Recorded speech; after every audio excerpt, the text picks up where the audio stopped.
खूनी कुआं। सीमा गर्मियों की छुट्टियों में अपनी नानी के गांव आई थी। सीमा नानी के घर पहुंचने के बाद अपनी नानी के पैर छूती है और उनसे आशीर्वाद लेती है। तभी उसकी नानी उससे कहती है, इतनी बड़ी हो गई मेरी सीमा, चल जल्दी से हाथ मुंह धो ले, मैं तेरे लिए खाना लगा देती हूँ। भूख लगी होगी ना? हाँ नानी, भूख तो लग रही है मुझे, आपके हाथ के बने हुए पीले दाल और चावल खाने की। कितना टाइम हो गया है मुझे आपके हाथ का बना हुआ दाल चावल खाए हुए। तू तो नौकरी में व्यस्त थी, तो तुझे कहाँ से टाइम मिलेगा अपनी नानी के लिए? और जब इतने टाइम बाद आई है तो ज्यादा टाइम के लिए रुक कर जाएगी तू। हाँ नानी, इस बार पूरे 2 महीने के लिए आई हूँ। सीमा की नानी अंदर जाकर उसके लिए खाना बनाने लगती है। सीमा कमरे में अकेली होती है, तभी उसे किसी औरत के रोने की आवाज सुनाई देती है। वो कभी खिड़की से बाहर झांकती है तो कभी दरवाजे से बाहर झांकती है। उसे समझ में नहीं आ रहा होता है कि आखिर रो कौन रहा है। तभी नानी खाना लेकर आ जाती है। वो अपनी नानी से कहती है, नानी, कोई औरत रो रही है क्या? मैं जब से यहाँ आई हूँ तब से मुझे यहाँ किसी औरत की रोने की आवाज आ रही है। हे भगवान, कहीं ये वही तो नहीं? बोलो ना नानी। अरे कोई नहीं रो रहा, ये तेरे मन का वहम है। और तू ना अब खाना खा ले, ज्यादा यहाँ वहाँ की बातों में ध्यान मत दिया कर। जल्दी से खाना खा और फिर मेरे साथ आ जा मेरे कमरे में, दोनों बैठकर खूब सारी बातें करेंगे। ऐसे ही अगले दिन सीमा अपनी नानी के साथ गांव के बाजार जा रही होती है। उसी रास्ते में फिर से किसी औरत के रोने की आवाज आती है। वो अपनी नानी से कहती है, अरे नानी, क्या सच में तुम्हें अभी भी किसी औरत की रोने की आवाज नहीं सुनाई दे रही? मुझे किसी औरत की बहुत बुरी तरीके से रोने और चीखने की आवाजें आ रही है। मैं बहुत परेशान हूँ नानी, आखिर ये कौन है? मुझे लगता है कि सीमा को शहर भेज देना चाहिए, यहाँ रहना उसके लिए ठीक नहीं। नानी बोलो ना, आप चुप क्यों हो जाते हो? सीमा, तू घर चल, मुझे तुझसे बहुत जरूरी बात करनी है। नानी सीमा को घर ले आती है और सीमा से कहती है, सीमा, कल सुबह तू शहर वापस चली जाएगी। अरे अचानक? आखिर क्या बात है नानी, आप मुझे ऐसे जाने को क्यों कह रही हो? मैं बस जो कह रही हूँ उस पर ध्यान दे। तू कल सुबह यहाँ से चली जाएगी, और ये बात मैं कोई मजाक में नहीं बोल रही। तू कल जाएगी तो मतलब जाएगी।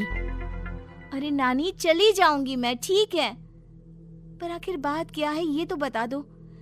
मम्मी से कोई बात हुई है या फिर मुझसे कोई गलती हुई है जो तुम मुझे अचानक से जाने के लिए बोल रही हो? देख सीमा, रात बहुत हो चुकी है और मुझे इस बारे में कोई बात नहीं करनी। चल, अब चल के मेरे साथ सो जा। सुबह की बस पकड़कर तुझे शहर भी तो जाना है। सीमा को अपनी नानी का ऐसा व्यवहार देखकर बहुत ही अजीब लगता है। उसे कुछ समझ में नहीं आ रहा होता है कि आखिर उसकी नानी उसे अचानक से गांव छोड़कर जाने के लिए क्यों कह रही है। ये सारी बातें सोचते सोचते सीमा की आंख लग जाती है और वो अपनी नानी के साथ सो जाती है। ऐसे ही आधी रात को सीमा को फिर से किसी औरत की रोने की आवाज सुनाई देती है। वो उस औरत की आवाज सुनकर बार बार करवटें बदल रही होती है और तभी उसे सपने में भी एक अजीब सी औरत की परछाई दिखाई देती है, जो इतना चीख चीख कर रो रही होती है कि सीमा डरकर उठ जाती है। वो पूरे पसीने पसीने हो रही होती है। वो अपने आसपास देखती है तो घर में बिल्कुल शांति का माहौल होता है। सीमा घबरा जाती है। वो अपनी नानी को जगाने की कोशिश करती है, मगर उसकी नानी नहीं जगती। सीमा को फिर से उस औरत की रोने की आवाज सुनाई देती है। आखिरकार सीमा अपने आप को रोक नहीं पाती और वो घर का दरवाजा खोलकर बाहर निकलती है। आखिर ये माजरा क्या है? आज तो मैं पता करके रहूंगी। अब आवाज का पीछा करते हुए सीमा आधी रात को गांव के चौपाल के पास बने कुएं के पास पहुंच जाती है, जहां कुएं की चारों ओर बेड़ियां लगी होती हैं उन बेड़ियों में लगे हुए ताले के साथ एक लाल रंग का कपड़ा और माता रानी का कलावा बंधा होता है। उस कुएं में से सीमा को किसी के रोने की आवाज आती है। सीमा परेशान हो जाती है। इस कुएं में कौन है? कौन है यहाँ? सुनो, कौन है? कौन रो रहा है? वो चिल्ला चिल्ला कर पूछती है और साथ ही लोगों को जगाने की कोशिश करती है, मगर किसी को भी उसकी आवाज सुनाई नहीं देती। अब सीमा खुद उस कुएं के पास की बेड़ियों और तालों को खोलने की कोशिश करती है और किसी तरह कुछ देर की मशक्कत के बाद सीमा उसको खोल भी देती है। और जैसे ही वो कुआं खोलकर उसके अंदर झांकती है, सीमा उस कुएं में गिर जाती है। इतने में उसकी नानी की नींद भी खुल जाती है और सीमा को पास ना देखकर नानी परेशान हो जाती है। नानी घबराकर पूरे घर में उसे ढूंढने की कोशिश करती है, जिसके बाद उसकी नानी और सभी लोग उस खूनी कुएं के पास जाते हैं और सीमा की नानी कुएं के पास खड़ी होती है। सभी गांव वालों और सीमा की नानी को सीमा के चिल्लाने की आवाज आती है। बचाओ, कोई मुझे बचाओ।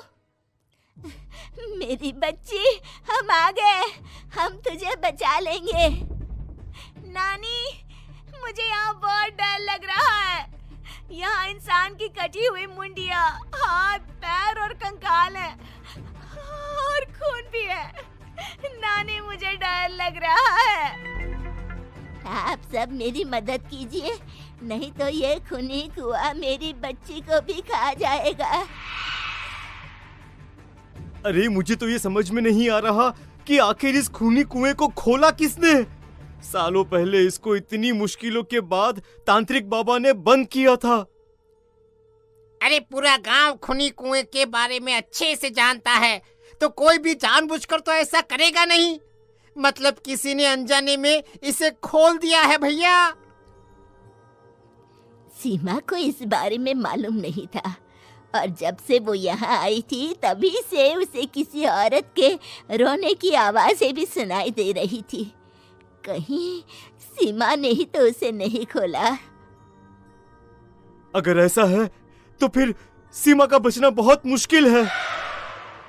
वहीं कुएं के अंदर सीमा रोते हुए बैठी होती है कि उसे आवाज सुनाई देती है जो कुएं के बाहर खड़े गांव वालों में से किसी को सुनाई नहीं देता। आज सालों के बाद मुझे ताजा खून मिलेगा। तेरा खून पीकर आज मैं अपनी प्यास बुझाऊंगा।